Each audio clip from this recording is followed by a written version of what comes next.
বিশ্ববিদ্যালয়ে gold medallist হওয়া সত্ত্বেও যিনি চাকরি পাননি, তিনি আজ স্রোতের বিপরীতে সাঁতার কেটে ঝিনাইদহে বসে ফ্রান্স, রাশিয়া, আমেরিকা ও জাপানে ব্যবসার পরিকল্পনা করছেন। গোল্ড মেডেলিস্ট হওয়া সত্ত্বেও যখন চাকরি পাই না, তখন আমি দেশ থেকে বিদেশে পাড়ি জমাই। ইউরোপ ও রাশিয়ায় শত শত বছর ধরে ক্যাভিয়ার পরিবেশনের জন্য ঝিনুক দিয়ে তৈরি এই বিশেষ চামচ ব্যবহার করা হয়। আপনারা জানেন যে ক্যাভিয়ার যেটা বিশ্বের সবচেয়ে দামি একটা খাবার, এই খাবারটা পরিবেশনের সময় বা এটা খাওয়ার সময় কিন্তু এই ঝিনুকের খোলস এর যে চামচ, সেই চামচটা ব্যবহার করা হয়। তো এটা তো বিশ্বে already established. Russia, Japan, Germany, বিভিন্ন দেশে এই চামচগুলো ব্যবহার হচ্ছে। এটা তো আমি নতুন না, তো বিশ্বে এটা অলরেডি চালু আছে।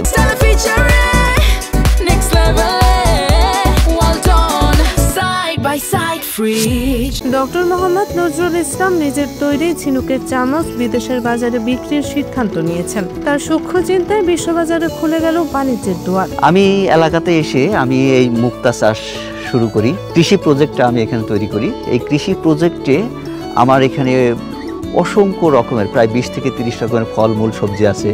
আমি পুকুরে মাছ চাষ করি। তো তখন চিন্তা করলাম, আমাদের দেশের তো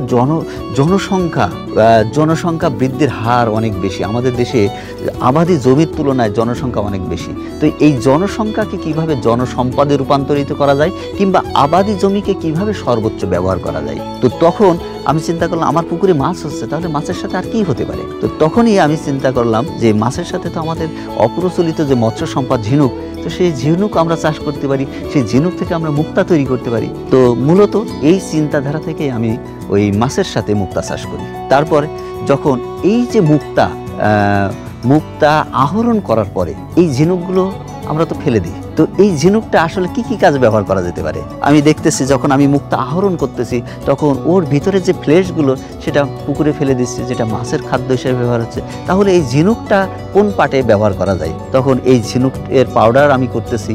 এই পাউডার আমরা ইমেজ তৈরি করতেছি।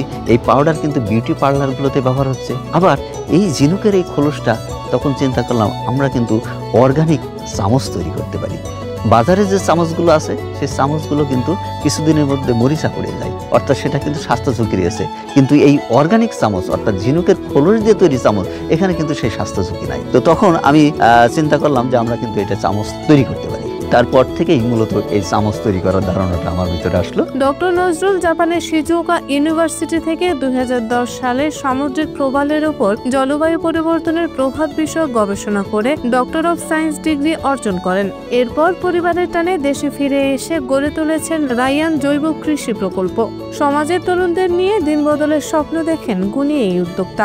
যদি তরুণরা এগিয়ে আসে, তাদের বেকারত্ব বা তাদের যে দেশের যে ক্রান্তি লগ্নে তরুণদেরকে উদ্যোক্তা সৃষ্টির লক্ষ্যে তারা যদি এই শিল্পটাকে ধারণ করতে চায়, আমি তাদেরকে শেখাবো এই শিল্পটা।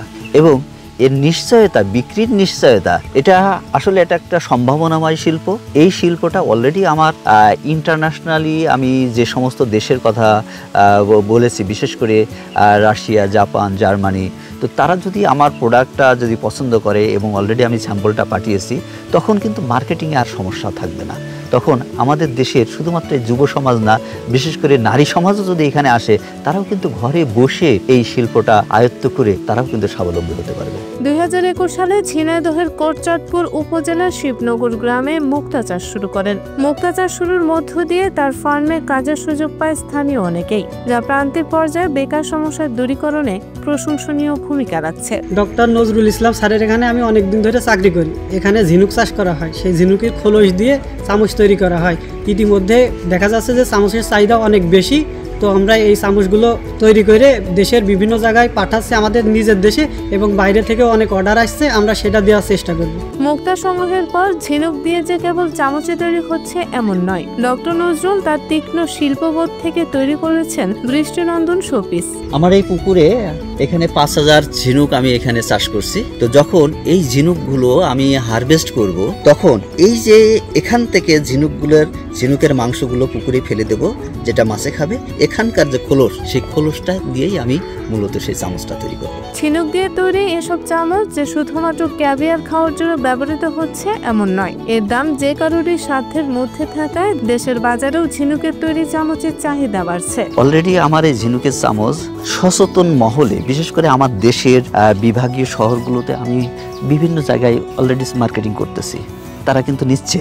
বিশেষ করে যারা অর্গানিকের প্রতি যাদের একটা আস্থা আছে। সাধারণত দেখেন যে আমরা মেটালের যে চামচ ব্যবহার করতেছি, সেই মেটালের চামচে মরিচা পড়ে যায়, কিছুদিন ব্যবহার করার পরে মরিচা পড়ে যায়। সেক্ষেত্রে অর্গানিক চামচ ব্যবহার করলে সেখানে কিন্তু মরিচা পড়ার কোনো সম্ভাবনা নেই। তো এটা একটা স্বাস্থ্যসম্মত।